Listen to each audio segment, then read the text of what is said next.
tomorrow, but I'm nervous if I'm up there, even though it's a great showing from them. They played fantastic the entire way through.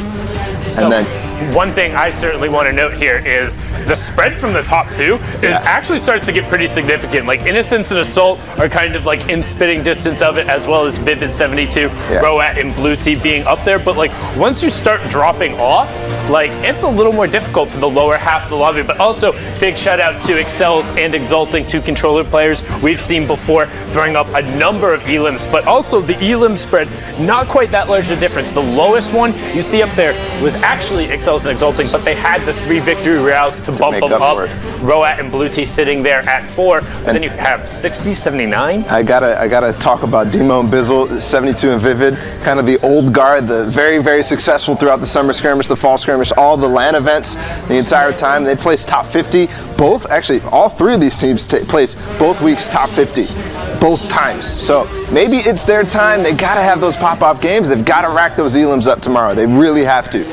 They do have to rack those elims up, and then the other quote-unquote liquid boys as well, because we always see them up there. Got to give a shout-out to Gabe and Pokes trying their hardest, but again, tomorrow is where it counts. We'll see all of these guys there, but tomorrow, top 3 to ride the ride. And also, one thing to note, no repeat qualifiers hanging out. I know there's a couple who are just outside of the top 10, but it's nice to see. Generally, we see, particularly on Saturdays, that those players who have qualified tend to kind of stomp a little of the way through it, or stompy their way through it, as we saw earlier this morning. But that is it so far for NA East. We're going to go to a 30-minute break, but the day is not over. We have NA West to finish it up and to give us our pool of duo contenders for the finals tomorrow, to see who's going to get their chance to compete for those 11 qualifying spots up for grabs for duos and their piece of the $1 million prize.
Zeke is the best, dude. He really is. Honestly, I don't know where we would all be without Zeke. Zeke embodies Fortnite spirit, right, he guys? Really is. Facts. When I want to think of like the physical manifestation of what Fortnite is, it's Zeke. Zeke. All the way, dude. Zeke is that person. Every Zeke color of jean jacket you could possibly imagine. He's got it. He's got it. All the Fortnite shirts. I don't think I've ever seen Zeke outside without a jean jacket and Fortnite shirt. That's his thing, dude. Tell me I'm wrong, Zeke. I wear a lot of jean jackets. Listen, jean jackets are my style, all right? I'm bringing it back single-handedly. Look, we got you and Bala in on this train, so don't hate, appreciate. Well, you know, I'm not going to hate on the players that we're seeing on screen right now, Zeke, because we got Ninja and Reverse 2K. It's always fun when I get to cast Ninja. See what he could do. This duo has been pretty impressive, but in this region, NAE so competitive, only 3 spots up for grabs, but bear in mind that at the top 1,500 players, or duos, apologies, will be moving on to tomorrow's games for those 3 qualifying spots. Taking a look here, hopping in, Beagle Juice. He's looking for the AR pop right there, takes down Crazy Man 29. Nice little accurate precision-based shooting right there, but it seems like Crazy Man was in a weird spot. Underneath some builds, no materials, just kind of got caught out there, as Brusser and Beagle here are now just staring at the storm line here. The zone is going to reveal where these players are going to have to make a big move to soon. This is zone 5, where we talk half in, half out circle, and actually got a little bit of favoritism there. It's Ninja and Reverse who I think get the full zone right here. So look at that. Ninja's already building up with the reverse there, and they're sitting pretty high ground. Okay, well, kid, you're bad, lol. Very weak, so a little bit of karma there, bud. And then Should have got a better name. Yeah, right? Maybe you should have been more positive. I don't know. Why don't you try that out there, pal? Oh, wait a minute, though. He's going to drop into the box right in front. And Katana is just going to dominate him with that legendary Kid, you're bad, dude. He didn't even pull out a gun. He was just like standing there. What happened? No. Katana and Dean practically walk into a free elimination maybe there it was as more they like bait him off the high ground. Maybe it was like kind of like putting that out there. Maybe he's like saying just putting it out there. I don't know. I don't know. I feel bad. For well, no, he made it this far. There's no vehicles. Remember, there's no free passes this weekend. So that's right. That's right. You got to put forth the skill. You got to have those utility tools that are going to take you around the map. And look at that. Look at that combat. It's so good. It's so nasty. The duo combat synergy right there too, right? So they're both pelting away for 20+ tick. Personally speaking, I love the sound of that combat, Shotty. I love it. It's just sounds so aggressive. It's like it's yelling at you. I want more thud on that fire rate. Yeah. I respect it. Dude, we saw Mongrel earlier going crazy with the infantry. Here's Ninja. We all know he's a favorite of this weapon as well. And I love the loadout. Picking up the assault rifle, right? The new tactical assault rifle here. That's going to be his light ammo usage. And since he's kind of limited on mediums, perfect weapon right there. Infantry does serious damage. Ooh.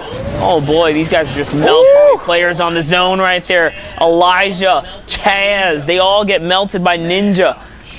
Man, good shots. Shredded them. Fresh Gouda. Serving it up. Put them on a cracker.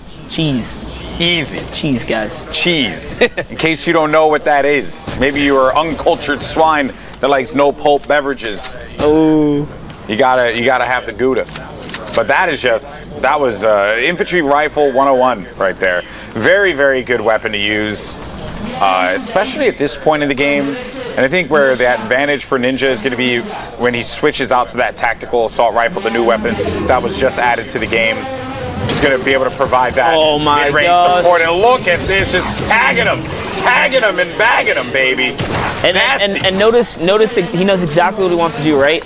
When you are gliding around him, combat comes out immediately. That was 45, connects twice with that opponent. It's just so good in these situations right here. There goes. The eliminations are now ringing back, so that's going to keep him super healthy here as he's putting his pressure up. And he actually alphas up for the high ground here. Reverse left to defend himself in low. Here he comes. Little backup now. It's not their rift. They were actually pulled up, so they get a free rift to go here too. Hey, not bad, right? You get a lot of benefit. I think they had 2 rifts as well, and some smoke bombs, so a lot of free rotational tools. But here's the overhead, and where players are starting to scramble, make their way out to that safe zone here. Not a lot of space to work with. But Ninja wants to get to his teammate. You got 2 players up above him. He knows the call-outs are being made. And nice use there of the zip line. I like that. Rather than, getting himself on top of that structure, he actually goes ahead and uses that zip line so that this way he can get some shots in if need be. That was a really smart play. And now Ninja up in the ultimate high ground. Reverse is going to be down low.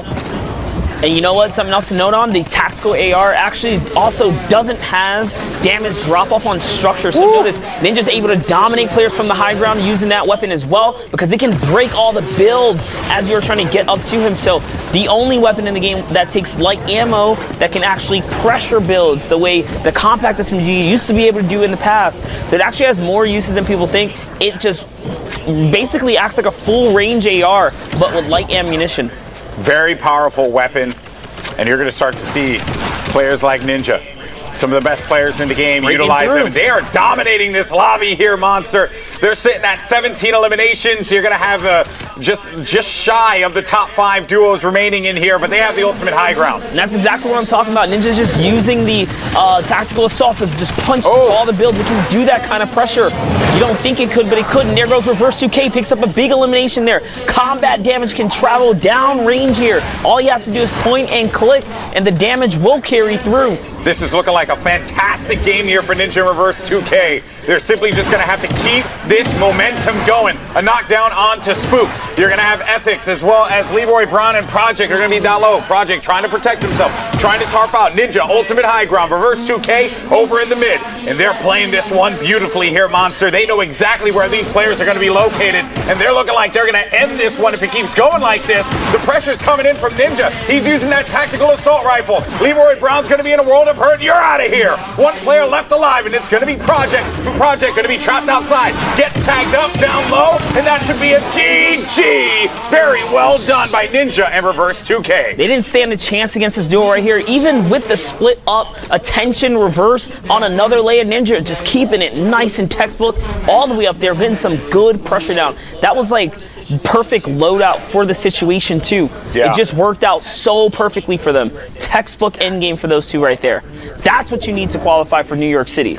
Well, let's see if they can keep doing that, man. I mean, they've had a lot of great showings in the duos events. Every weekend, they're just getting cleaner and cleaner in the end game. They're just learning how to stick together. When they're together, they're nearly unstoppable. It only, kind of all falls apart when they get split, and that's part of the chaos that is Fortnite end games. Now jumping into 72, good to see him on a name that we can actually recognize for one of these weekends here, because man, it's been tough following their story. It has been. It's been a little bit of a challenge. Oh, he's going to drop him down. 72. Nice little shot right there. Flick on Scroober there. He baits him out too with the poison stinker right there, so that was pretty clean. 72 does a good job there. I'd assume I'm just going to MJ here coming in with the drum gun pressure now as it is all going down. So pressure comes down, player jumps on him, ramp to block out, and now he retreats back to 72. So this is it. Nice little double turtle hold here. Yeah. They do lose the wall, so notice how they go back on offense. Great trap usage there, though. Yeah, they're going to get that trap through. They actually land a shot, too. 150 damage. It did manage to push that player away. That is going to be Vivid. I wasn't too sure if that was Vivid for a second, but no, 72 gets traded out. Here comes Vivid stepping up to the plate, trying to make sure he can keep his counterpart duo alive here. Down comes the pressure, but it's Heavy AR. Heavy AR is not good enough to punch through these builds. So nice little hold here as Vivid backs all the way, 72 backs all the way up. Here comes the counter defense, and it's a good split, but they're too far apart. Can Vivid clutch up here? I think he can. Good play right there. Sad gets taken out. It feels bad. It feels very bad. He's going to go in there. Still alive. Big clutch. How are they still going to be in this one? Very impressive stuff here. But it makes sense. Look at their eliminations. They're going to have 17 total, especially with that run. Nasty stuff there from the Liquid duo. He was so patient, just waited for 72 to crawl all the way back. So 72 hours gets in the back and then just backs up slowly. That team splits up, and that makes it a 1v1 for Vivid. Takes quick care of both of them. This kind of goes back to what you were talking about before, Monster, with Ninja and Reverse 2K, how they do a really good job playing around one another and working together. You notice that a lot of duos, they struggle with that split up. Very, very few duos can split up and still be very clean in their attacks. It's a rare thing that we've been seeing, and more duos, if they end up split, it oftentimes does not work out for them here. But you got TGI Siler, who's going to be down to 10 HP, and he's going to get knocked down. His teammate Gucci XBL still going to be in this one, and I have to imagine that this is going to be a controller player as well. Shout out to the controller gang, my crew. That's right. If you make it through the finals, try your best to put on a show, because unfortunately the qualifiers looking a little dismal there for the controller guys. It's kind of tough. I know Issa pulled through last week, so another one in the books. We'll get a few in there. We had Unknown to kind of step into the plate, but not many others, right? It's very true. It certainly has been very interesting to see what your input of choice can do for you in the Fortnite World Cup online qualifier. Now, though, looking ahead, we're getting close to the top 15 placement, 16 duels remaining, and there you go. And all these players are going to start to earn some points. 72 is going to pop that Shadow Bomb, and because you're going to be going on the walls, you'll be able to get to safety, be able to take a little bit of time on this one here, and they're back together again. And just a little fun fact, it's actually 3 out of the 61 players who've qualified were controller, and they were only in solos. Wow. You actually haven't seen a duo team come through and pull through. That just shows you how difficult it is to kind of pull through as a controller player. But Take a look, 72 gets a nice little knock right there. I still can't believe he's even in the game right now, so that knock is going to be huge to get his health pool back up soon. Exactly. They're going to have to clean that up so that 72 can get the benefits of the siphon. They're going to have 18 eliminations now, top 10 right within their grasp. And that elimination should be ticking in any moment now for 72. They're looking around. You also hear the combat shotguns being fired, and there you have it. You mentioned a monster that was going to be a big one, gives them 50 more HP to work with.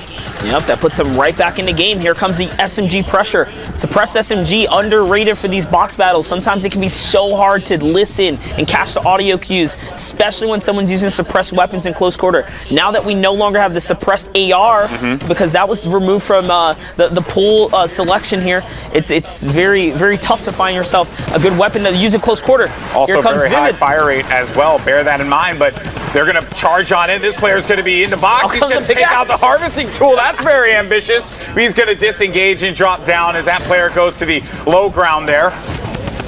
While that was just manages to get possession of the floor and bodies that player right in front. Now they got to get back together, stick together here. That's just going to be very vital. And they're tagging him, man. They're picking him up all throughout this one. Every single time someone tries to go in for challenge, they're going to be right there looking at him. This is some exquisitely played close quarters Fortnite that we're seeing. In the last game, we saw the way that high ground play can give you that victory, right? If you play it smartly, intelligently, and you just do the best you can to support one another. In this instance, it's about the frantic speed of the mid and watching each other's back, because players are going to try and challenge you there. And Vivid's going to get knocked down. Vivid's 72 Hours is going to go down as well. Now we're over here with Javas and his teammate Drew Clank. They're still going to be in this one here. We have 6 players remaining, 3 duos left in this game. It's going to be a 2v2v2 remaining in this one. Shots coming out as well, and Vivid's going to go down. Didn't see the player right next to him. He's going to drop into the thick of things here, but Clank's going to be right at the edge here of the safe zone. Playing this, or just actually Clank's going to be out. Now it's just Java. 72 is going to be up at the top. Ultimate high ground for him. Kydra manages to take out Javas, and now it's going to be a 1v1. 72 gets dropped down low. He's going to tag Kydra. Kydra boxes himself up so he can use that mini. The last mini left here. 72 has a few left, but it's getting smaller and smaller. He's going to go outside of the zone, and he's going to take him out with that combat shotgun. Very well done. Java's absolutely ruined every duo. He took one player off of every duo and just collapsed everything. And think they about, had hopes. It was over. And think about how that game literally started with 72 getting picked up. Yeah, 72 with a miraculous return that game to go ahead and clutch out the victory. So Vivid was the true hero that game right there to clutch up a big 1v2 to keep 72 in the game. Clicks making a big scene here, or a big name for himself on a scene recently, showcasing that he has what it takes. Recently, the whole controversy behind him taking your wall, Mr. Take Your Wall Clicks right here, and with his duo Skeptic. So let's see if they can make a big showing again. It's a fearsome duo, man. They've been out here, yes. Gotta watch out for them. Now look at where they are on the map. They do have some shadow bombs, which can allow them to traverse quite nicely across Happy Hamlet, this open ice ground, which not one of my favorite areas to be in, especially for end zone circles. Probably the ice.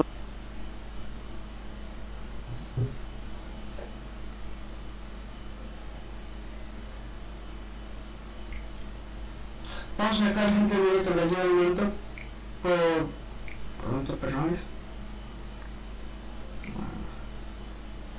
Ahora sí.